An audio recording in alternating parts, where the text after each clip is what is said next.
Hey everyone, and welcome to today's Explainer. So, we've got something pretty wild to talk about today.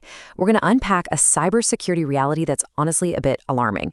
We're looking at the absolute smallest, probably the most overlooked part of your smartphone.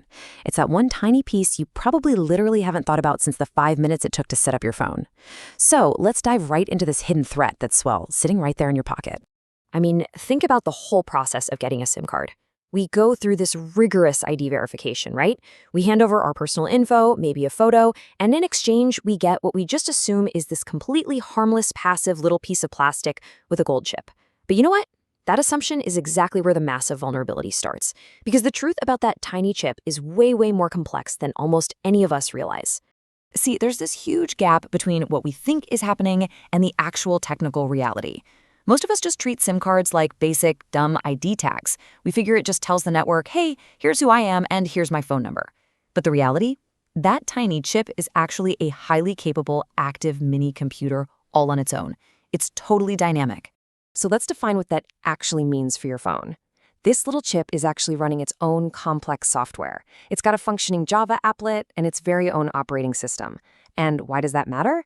Because it's processing information entirely independently of your phone's main OS, whether that's iOS or Android. It isn't just storing your contacts. It's actively executing commands completely under the radar of your phone's built-in security protocols.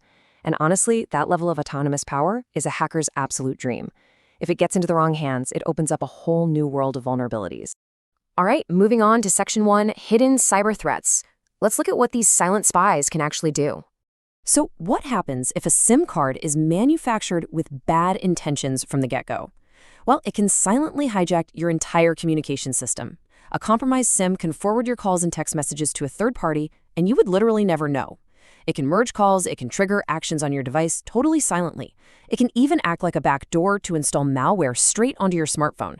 We're talking about enabling full, undetectable surveillance here. And again, because it's running its own software at the baseband level, it pulls all this off without tripping any of your normal phone security alarms. And because these cybersecurity risks are so severe, we're seeing major pushback. Take India, for example.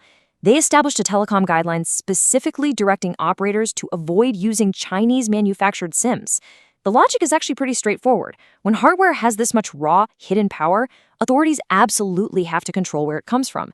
This specific directive really highlights a massive recognized vulnerability.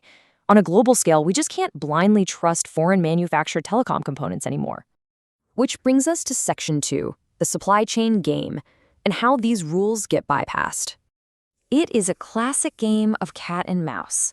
So, direct imports of these high-risk SIMs are restricted. Basically, the front door is locked. You can't just ship them straight from a restricted factory to a telecom operator. But these manufacturers are incredibly clever. They actively exploit global supply chain loopholes to totally bypass these rules, leaving the side door wide open. Let's break down exactly how this loophole works in practice. The products originate in those restricted factories in China, right? But instead of shipping directly, they take a little detour. They get rerouted through third-party countries, places like Taiwan or Vietnam. By the time they actually reach operators globally, their true origin has been completely scrubbed and masked. And the telecom operators buying these massive batches, a lot of the time, they have absolutely no idea. They're just looking at their bottom line, trying to save some money through alternative channels, and they end up unwittingly importing the exact hardware they were explicitly told to avoid. And honestly, the deception goes even deeper into the psychology of all this. In a really fascinating and frankly pretty brazen tactic, foreign manufacturers just exploit local nationalist sentiments. They totally understand that countries want to promote local manufacturing, so they just ditch the Made in China label. They literally just slap a fake Make in India tag, or whatever localized tag fits the country they're targeting, right, onto the product. They are purely economically driven, they just want the sale, and they'll use our own cognitive biases against us to get these tiny computers into our phones. So this obviously leads to a breaking point. What on earth are authorities doing to fix this massive loophole? Well, there's been a sudden, huge uproar recently upon realizing just how many of these hidden, restricted SIMs are currently operating right now within national networks. Authorities simply can't turn a blind eye to the sheer volume of compromised hardware anymore.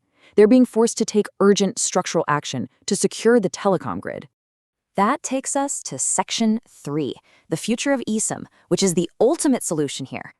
The action plan is basically a two-step triage. Step 1 is the immediate fix. They have to physically locate and swap out these compromised physical SIMs across the entire network. But step 2 is the permanent, landscape-shifting fix. And that is making the eSIM, the electronic SIM built directly into the phone's motherboard, the default standard for absolutely everyone.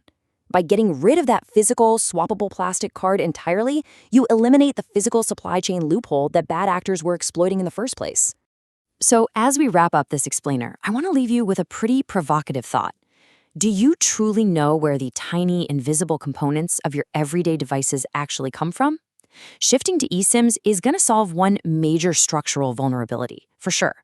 But this really should permanently change how we view all our tech. We just can't afford to blindly trust the hardware in our pockets anymore. Remember, the absolute smallest pieces can carry the biggest risks. Thanks so much for joining me for this explainer. Keep questioning the tech around you, and I'll see you in the next one.